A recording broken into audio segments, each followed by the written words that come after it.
रात के आसमान की ओर देखो। तुम्हें क्या दिखता है? एक मखमली काला कैनवास, अनगिनत रोशनी के बिंदुओं से सजा हुआ। हर एक रोशनी एक स्टार है, हर एक रोशनी एक सन है। उनमें से कई के पास अपने प्लैनेट्स हैं, उनकी अपनी फैमिलीज के साथ। हमारी गैलेक्सी द मिल्की वे में बिलियंस ऑफ स्टार्स हैं। ऑब्जर्वेबल यूनिवर्स में बिलियंस ऑफ गैलेक्सीज हैं। जब आप इन नंबर्स पर विचार करते हैं, उनकी शीर स्केल पर, तो एक गहरा सवाल आता है। यह सवाल एजेस से गूंज रहा है। फिलोसोफर्स, पोएट्स, साइंटिस्ट्स, क्या हम इस वास्ट कॉस्मिक ओशन में अकेले हैं? क्या यह छोटी नीली दुनिया ही एकमात्र ऐसी जगह है जहां लाइफ ने जन्म लिया है? यह सवाल सिर्फ फ्लाइट ऑफ फैंसी नहीं है, यह एक फंडामेंटल इंक्वायरी है। यह हमारी सिग्निफिकेंस और ग्रैंड स्कीम में हमारी जगह को छूता है। यह सोचना कि ट्रिलियंस अपॉन ट्रिलियंस में से केवल हमारा ही ऐसा है जो बीइंग्स को होस्ट करता है, जो सोचते, महसूस करते और वंडर करते हैं, यह एक स्टैगरिंग थॉट है। दूसरी दुनिया का सपना कोई नया नहीं है। यह मानव इतिहास और संस्कृति के फैब्रिक में बुना हुआ है। इससे बहुत पहले कि हमारे पास टेलीस्कोप्स थे जो स्पेस की गहराई में देख सकते थे, हमारे पूर्वजों ने प्लैनेट्स को देखा, वॉन्डरिंग स्टार्स, और उन्हें गॉड्स के रियल्म्स के रूप में कल्पना की, और उन्हें मिथिकल बीइंग्स के रियल्म्स के रूप में कल्पना की। ग्रीस से बेबीलोन तक की एंशिएंट सिविलाइजेशंस ने हेवेंस को कहानियों से भर दिया, सेलेस्टियल बॉडीज के मूवमेंट्स में अपने नाटकों और डेस्टिनीज का रिफ्लेक्शन देखा। उनके पास लाइफ खोजने के लिए साइंस नहीं था, लेकिन उनके पास क्यूरियोसिटी थी। जब कोपर्निकस और गैलीलियो ने हमें दिखाया कि अर्थ यूनिवर्स का सेंटर नहीं था, बल्कि यह सूर्य के चारों ओर घूमने वाला एक प्लैनेट था, तो यह एक रेवोल्यूशनरी थॉट था। अगर अर्थ एक दुनिया थी, तो शायद मार्स और वीनस भी दुनिया थी। जॉर्डानो ब्रूनो जैसे थिंकर्स को इस बात पर स्टेक पर जला दिया गया, क्योंकि उन्होंने कहा कि स्टार्स दूसरे सन्स थे। हाल के दिनों में इस वंडर को साइंस फिक्शन में चैनल किया गया है। राइटर्स और फिल्म मेकर्स ने हर कंसीवेबल टाइप के एलियन की कल्पना की है। तो आप देखते हैं, डिस्टेंट स्टार्स पर अपने रेडियो टेलीस्कोप्स पॉइंटिंग करने वाले साइंटिस्ट्स एक बहुत लंबी परंपरा का हिस्सा हैं। तो अगर हमें लाइफ की खोज करनी है, तो हम कहां से शुरू करें? हम हर प्लैनेट पर नहीं जा सकते, इसलिए हमें स्मार्ट होना होगा। हमें ऐसी जगह देखनी होंगी जहां सही इंग्रेडिएंट्स हों। अर्थ पर life as we know it की कुछ बेसिक रिक्वायरमेंट्स हैं। इसे एक कॉस्मिक रेसिपी समझो। पहला और शायद सबसे महत्वपूर्ण इंग्रेडिएंट लिक्विड वाटर है। वाटर एक रिमार्केबल मॉलिक्यूल है। यह एक यूनिवर्सल सॉल्वेंट है जो लाइफ की प्रक्रियाओं के लिए आवश्यक केमिकल्स को डिसॉल्व और ट्रांसपोर्ट करने में सक्षम है। अगला क्रूशियल इंग्रेडिएंट एनर्जी का एक सोर्स है। अर्थ पर अधिकांश लाइफ अपनी एनर्जी सूर्य से फोटोसिंथेसिस के माध्यम से प्राप्त करती है। हमारे ओशन फ्लोर्स की गहराई में हमने हाइड्रोथर्मल वेंट्स के आसपास पनपते हुए पूरे इकोसिस्टम्स पाए हैं।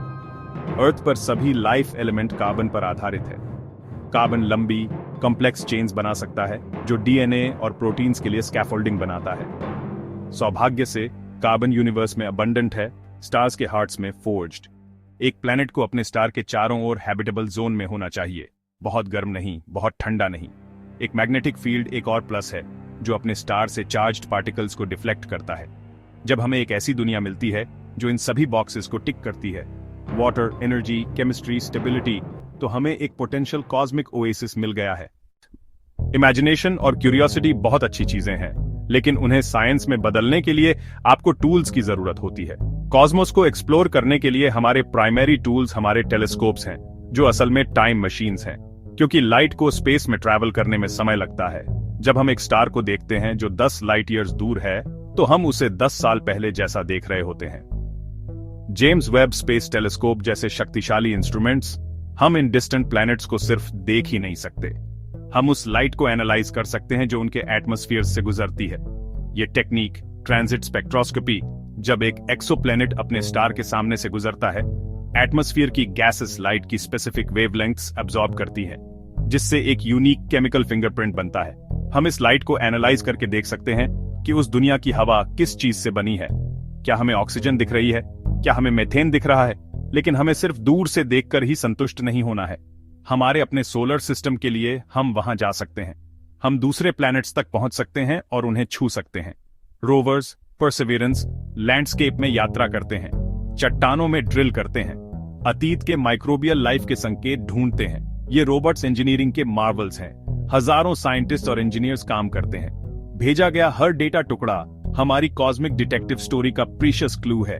मार्स पर एंशिएंट रिवरबेड्स की फोटोग्राफ, यूरोपा की बर्फ के नीचे लिक्विड ओशन दिखाने वाला रेडर स्कैन, हमारे टूल्स अधिक सोफिस्टिकेटेड हो रहे हैं।